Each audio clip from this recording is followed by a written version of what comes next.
On this Friday episode of the Locked On Texans podcast, it looks like there's a chance Bobby Slowik stays in Houston. And what are some of the positive changes or changes in general the Texans should be embracing this offseason? You are Locked On Texans, your daily Houston Texans podcast, part of the Locked On Podcast Network, your team every day.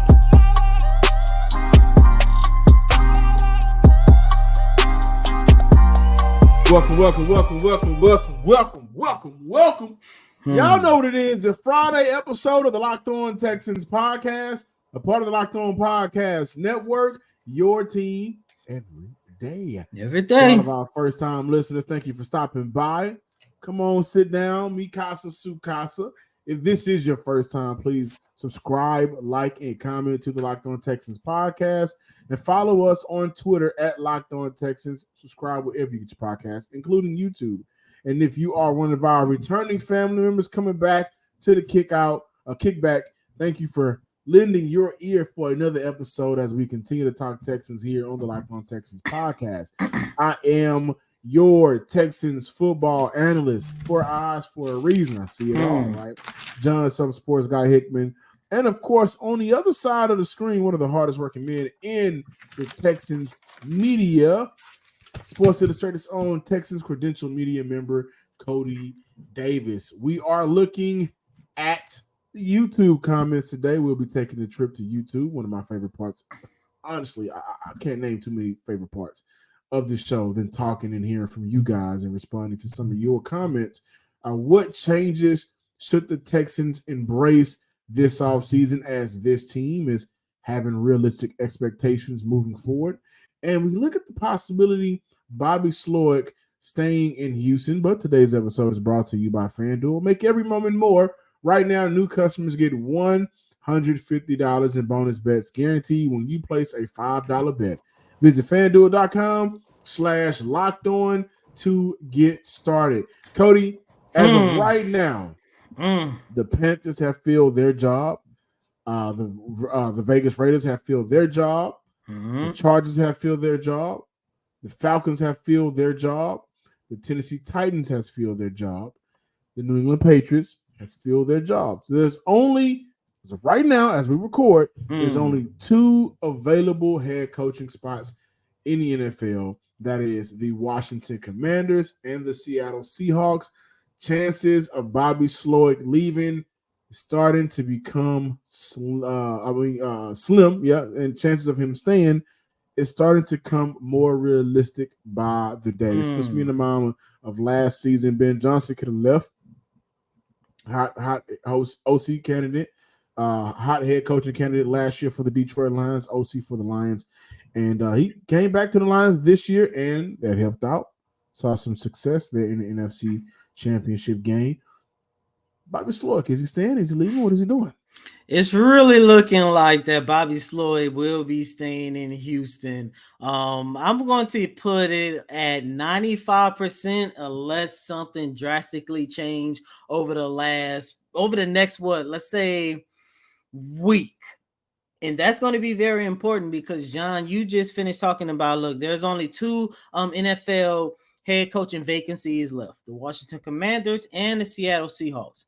However, as of right now, you mentioned Ben Johnson. A lot of people are expecting Ben Johnson to take the helm in Washington, but of course, they can't make anything official until the Detroit Lions season is completely over. Hopefully, they could pull it out on Sunday and be representing the NFC in Las Vegas in the next couple of weeks. But it seems like Ben Johnson definitely have that job in its wraps, and then that will only leave the Seattle Seahawks. And as of right now, it seems like Dan Quinn is their top candidate right now. So yeah. And look, this literally I thought Atlanta was going to be the that's what I was getting he at. had dinner at the owner's house in Atlanta. Did he not respond well to the chicken and waffles out in Atlanta? Was the catfish and grits not to his liking in Atlanta? Oh, man, that's what I was getting at, because when you started taking a look at, the possibility of where Bobby Slowik could go. The number 2 teams that I kept looking at were the Carolina Panthers and the Atlanta Falcons. Of course, Carolina, you are there with Bryce Young. We already know about Bobby Slowik's track record as a quarterback coach, what he can do for quarterbacks. Right. If you guys saw and heard the show on yesterday, we played a clip of CJ Stroud talking about how Bobby Slowik has continuously been on him throughout this whole entire season. That's part of the reason why CJ is basically going to be named the offensive rookie of the year in the next couple of weeks, going down with arguably one of the greatest seasons by a rookie quarterback. You know, he gave a lot of credit to Bobby Slowik, so that made sense for him to do that. However, Carolina went in another direction. Then you take a look at the Atlanta Falcons. Even though they do not have their quarterback, as you mentioned on yesterday's show, John, that is basically a really good situation for Bobby Slowik because yes.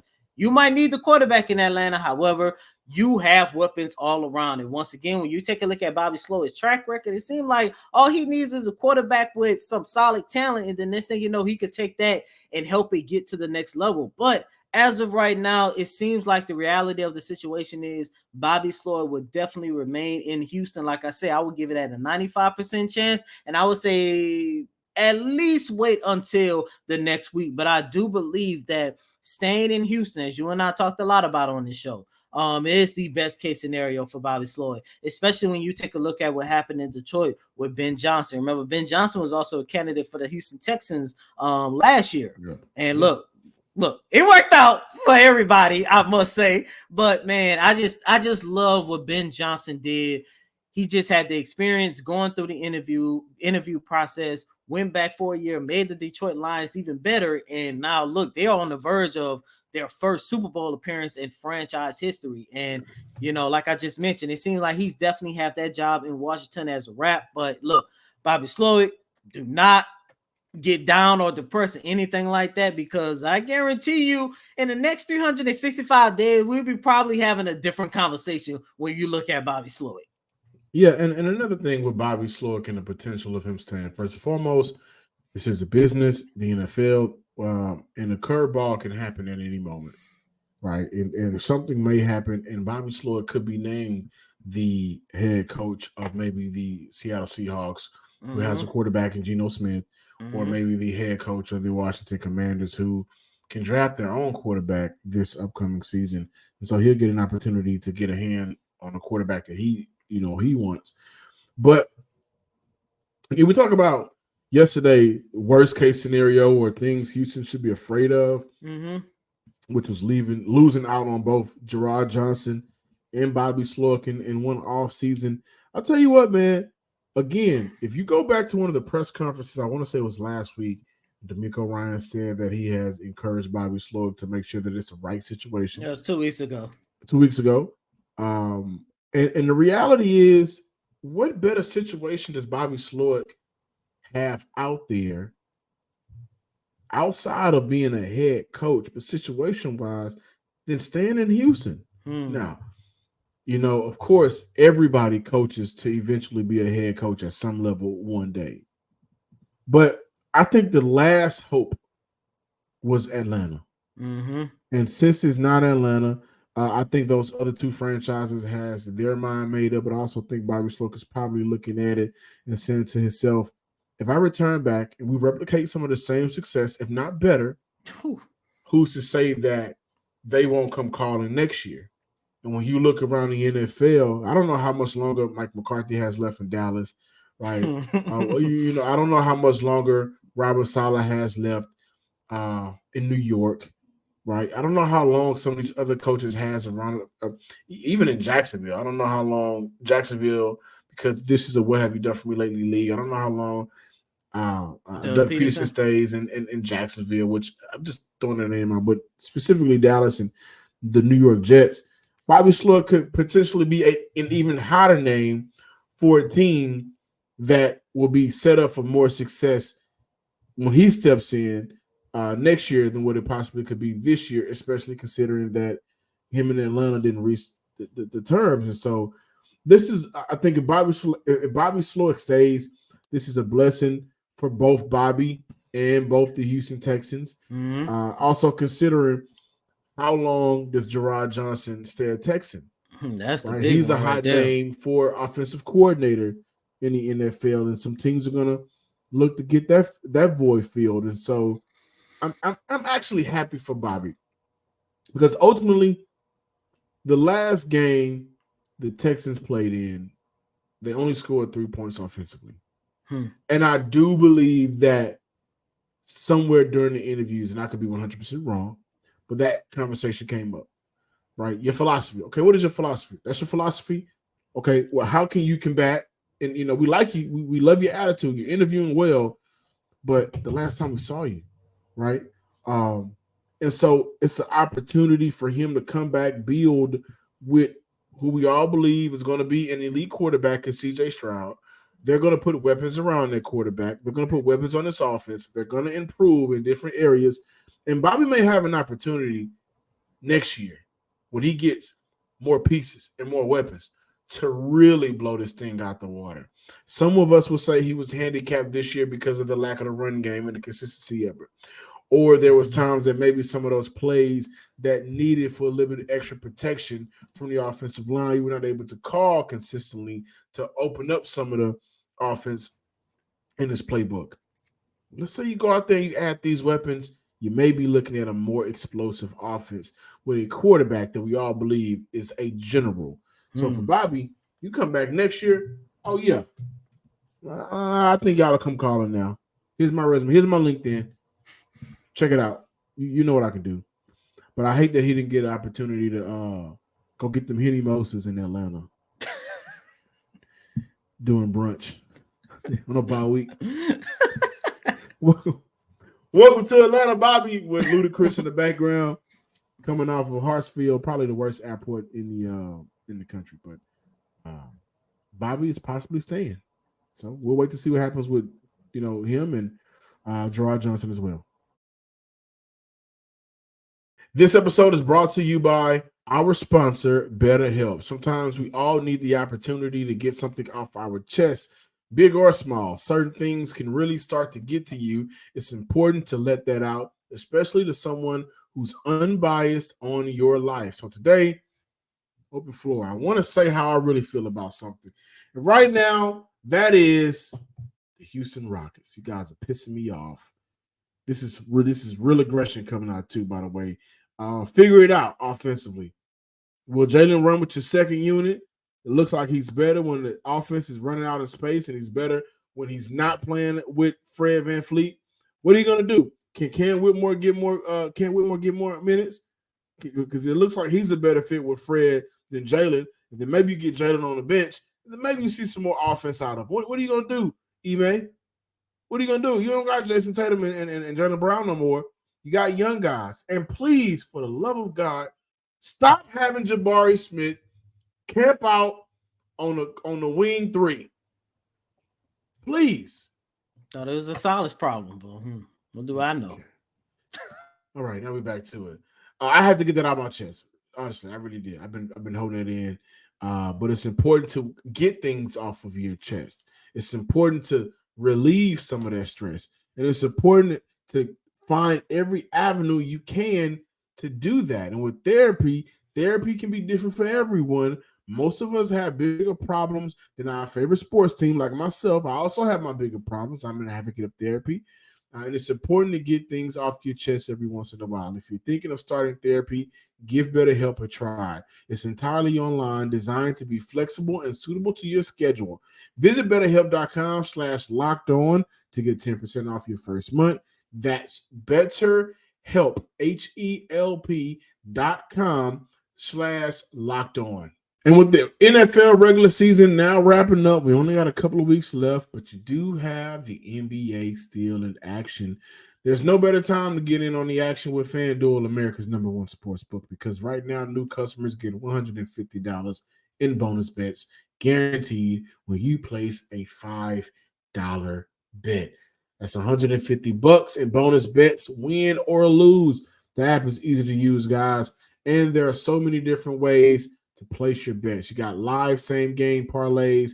Make a parlay in the Parlay Hub. The best way to find popular parlays is through that way, the Parlay Hub, and much more. So visit FanDuel.com/locked on and make your first bet a walk-in TD or a layup. Super easy, super simple. Win or lose, $150 in bonus bets. FanDuel, the official partner of the NFL and the NBA. Welcome back in, Locked On Texans listeners and viewers out there. Thank you for tuning in to this Friday episode of the Locked On Texans podcast. What are changes the Texans should embrace? Here's one. Being relevant again. Being relevant again. You know, sometimes when you're not relevant for a while, I don't know. It's just like the absence of the spotlight you can get used to it. But this team is going to be under a microscope. A spotlight will be on them. And I think one of the changes they should embrace is just making sure that they embrace all of the necessary moves, necessary decisions, tough decisions that should be made in order to make this team and roster better moving forward, because they have a window where they can build this team up to be in the upper echelon of the other teams. We're talking about the Ravens after the Texans and Ravens played. What Lamar Jackson said, we'll see you again. We'll see y'all next year. And they will. They play them in the regular season, but that could possibly be another AFC playoff matchup, right? And it can be like the Kansas City Chiefs, who's been in the playoffs few Super Bowl wins since Patrick Mahomes has taken over, right? The Texans has an opportunity to put their names up there with the cream of the crop. And so embracing the change was, you know, in the past, you may have had to bring some guys back that maybe on another roster they wouldn't get a contract or they wouldn't start, right? Now for Houston, I think one of the changes will be, thank you for your services. We really appreciate you. But we have to go in a different direction in order to upgrade. All right, you got a car off the showroom floor, but you want to upgrade it a little bit, right, before I drive off. Well, now I want to bring it back. I want to add some to it.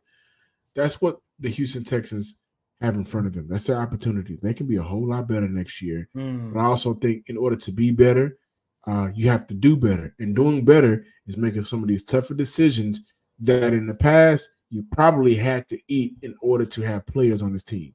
And I'm glad that you mentioned that, John, because my number one thing that I would love for the Houston Texans to embrace is building their roster with a purpose, because as you just put it, the last couple of seasons, you know, they were just bringing in guys because they needed to fill out a 53-man roster, and then they needed to fill out a 16-man practice squad roster. However, this is going to be the first season, even more so than last year, where the Texans are actually building from a foundation, and every single decision that they will make is, how can we not only sustain the level of success that we just experienced, but how can we get better? When you talk about this team getting better, and ever since they have been eliminated by the Baltimore Ravens, everybody, you and on this show, fans, everybody is excited about the Houston Texans. And everybody is saying they're going to be this, and CJ is this, and Will is going to be this, and Costa Miko Rhymes. There's so much positivity and excitement around this franchise, and rightfully so. But to me, I want to see this franchise, and they definitely will, embrace being, forget playoff contention, championship contention. And I say that because the other day I was watching First Things First on FS1, and they had a very interesting discussion revolving around the Los Angeles Chargers. And they was talking about the hiring of Jim Harbaugh. I said it right this time. But they had an interesting conversation revolved around Jim Harbaugh, and it was just talking about what is the realistic expectation for Harbaugh and the Chargers. And they looked at the playoff picture of this year. Then they looked at three teams that should have been in the playoffs this season if everything had went right: Cincinnati, Jacksonville, and of course Los Angeles. And they was just talking about how the 2024 season might be the most competitive year that they ever seen in that conference, because not only do you have three teams at the start of this past season that we thought without a shadow of a doubt was going to be in the playoffs. When you take a look at Cincy, we thought without a shadow of a doubt they were still going to be playing at this time of the year. But you had other teams, i.e. like the Houston Texans, who were on the come up, and they kind of like stole that opportunity from them. So when you look at this upcoming season, there is no way in the world you need to look at the Houston Texans and say either A, what we experienced this past season was a fluke. That's why I did not want to call them a Cinderella run. But two, and most importantly, that this is a team that has a lot of great potential on it. We talk about CJ, we talk about Will, we talk about D'Amico, and those are just the primary guys. We talk about Tank Dell, we talk about a Nico Collins, a Jonathan Grenard, which he definitely needs to be brought back. Like, this team is in a position to where if they build everything right for this offseason and through this draft, forget this playoff talk. We are literally entering championship contention at this point. I know that might sound crazy to a lot of people out there, but John, look at how rapid the success came for the Texans this year. And you didn't just make the playoffs. You made it to the divisional round as the champion of your division of the AFC South, which means that should be the number one thing on your priority list. And that really didn't hit me until I talked to Sheldon Rankins a couple weeks ago. And I know I told this story, but get ready, guys. I'm going to be talking about this a lot this offseason. When Sheldon Rankins said there is no such thing as a championship window. You have to go and take it when you have your opportunity. And that is a guy who has had several opportunities, especially with the New Orleans Saints, and fell short every single time. Yeah. The Houston Texans have an opportunity to win this thing in the next couple of years, and they need to embrace this championship contention talk, especially during the next 2 to 3 years when you have CJ and Will Anderson Jr. on their rookie deals. Because Lord have mercy, when they have to sign their extension, oh my God, we might have to put some money aside to help the Texans recover from that. I hope they don't ask me for no money. They ain't got it. I can barely buy eggs and formula, but no, seriously. But the Texans are in a situation where just so many bad decisions have been made internally that has led to failure externally, and so that's a change that the Texans will have to embrace. And again, I think that when you are in a position to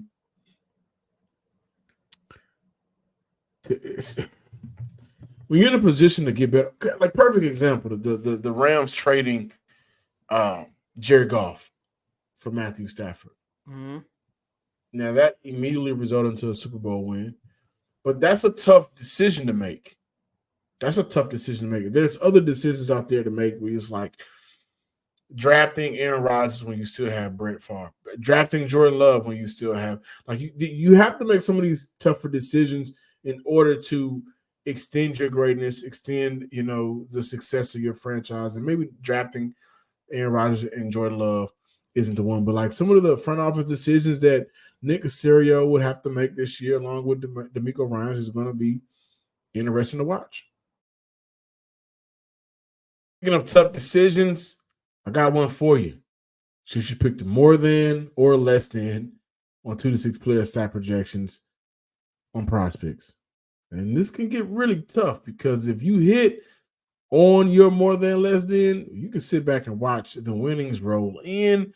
Definitely can't wait to tell you guys about what Prospects, which is the largest daily fantasy sports platform in North America, and the most easiest and most exciting way to play daily fantasy sports, has for you. First and foremost, you're not playing nobody else.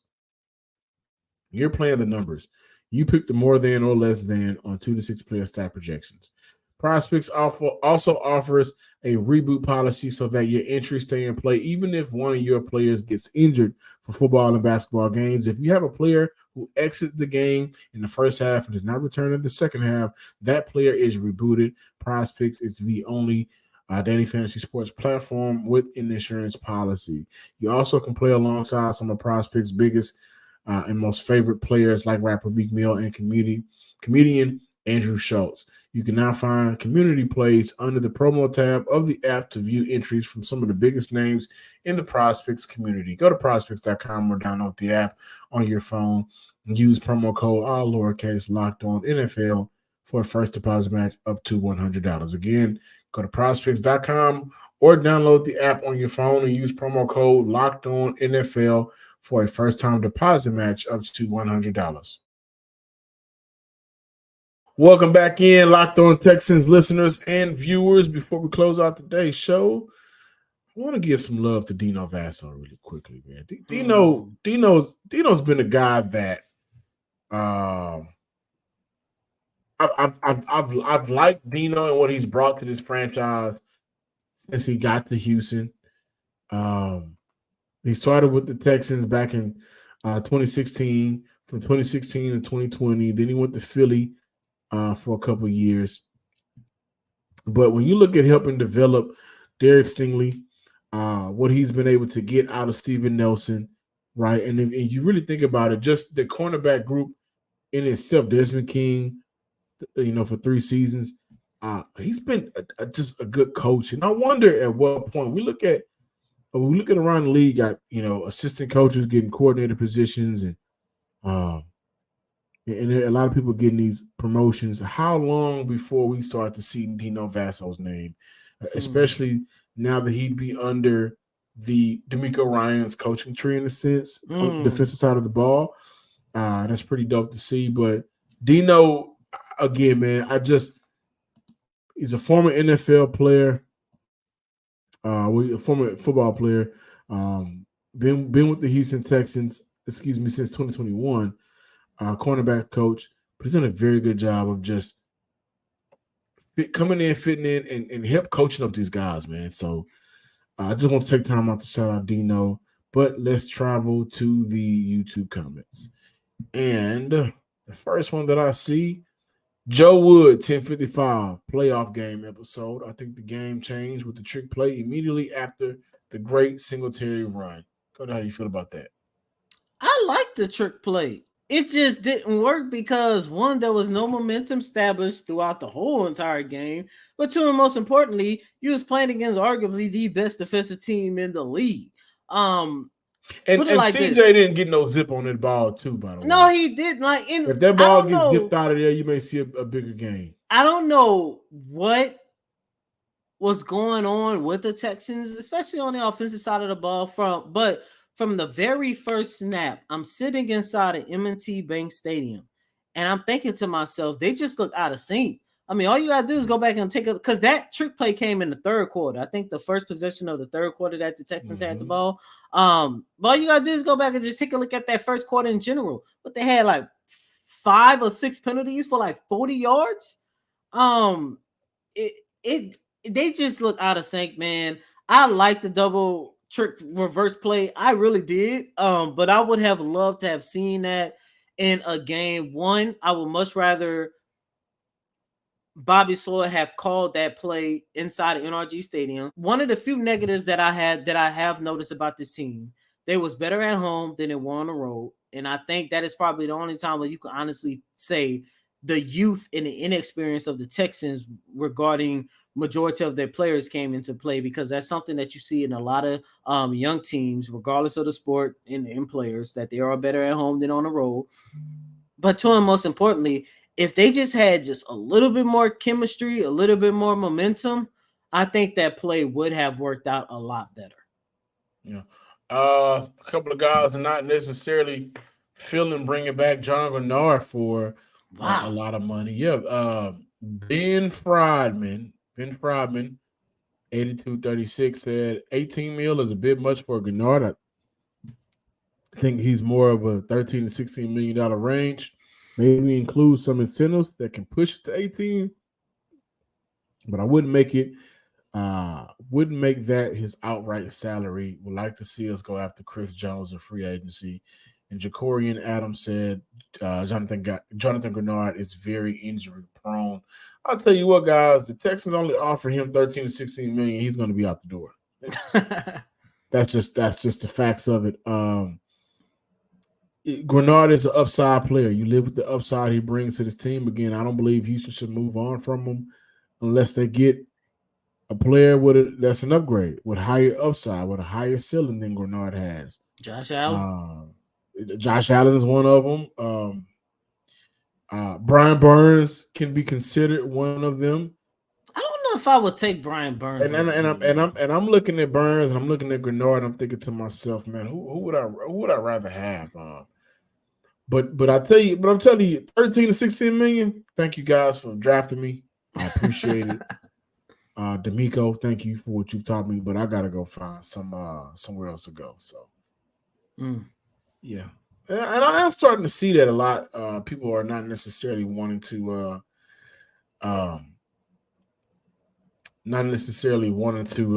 bring back Bernard. John Bernard. Yeah, that's crazy to me. Because I mean, even though majority of his time here was spent at the early stages of the rebuild, he was, put it like this, in 2021, you could not name the top 10 impactful and best players on this team without naming Jonathan Grenard. And John, you know me, man. Jonathan Grenard is a guy that we have been studying and we have had the opportunity to talk to both on and off record and stuff. So we basically seen him grow from a young prospect out of Florida to where he is now, into arguably one of the best pass rushers in the game.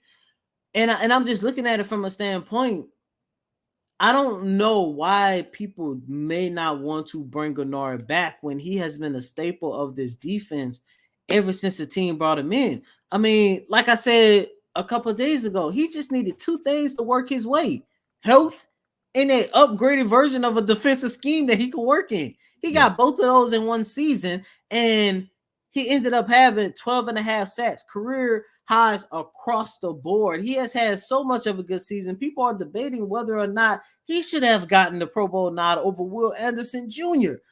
And then, like I mentioned in that show, you're not just going to pay Jonathan Grenard and keep Jonathan Grenard just for what he can do on the field. No, he is just as valuable off the field as well. When we are sitting here talking about the Houston Texans can do this in the next 2 to 3 seasons, chemistry and camaraderie is definitely going to play a role into that. And you're going to have to keep a guy like Jonathan Grenard around just from that alone. Now, what I would say, I would like to see them, let's say you sign them to $16 million and all of the incentives and all of that play into factor, and that could push it up to $18 million. But the Texans, man, like I said on that show, he has to be priority number one this offseason. If not number one, no lower than number two. I'm with I'm not saying that name. Decide. We'll say it like that. Trade Titus for a pick or two. Draft Cooper BB to sew up their left guard. Package King with Howard if need be. I already got his replacement. Draft Javon Foster, left tackle, mid-late. Christian Jones, right tackle, late on day 3. Whatever Nick do, don't forget the draft. Sweat on my boy Sweat out of UT, no matter what. Everybody else, a bonus. I throw Roman Wilson in there too. Man, y'all trying to get rid of some of these guys already here in Houston, huh? Hey, man. That's what they're doing. What y'all doing is I know we gotta talk about it. Yeah. But Titus, I don't know. We'll talk. I don't know. We will talk. Thank y'all for listening and watching the Locked On Texans podcast on this Friday. Enjoy your weekend, please. I know there's no Texans football game, but some good football games happening on Sunday, so try to find time to enjoy them or enjoy the family. I'm your Texans football analyst, Johnson Sports Guy Hickman.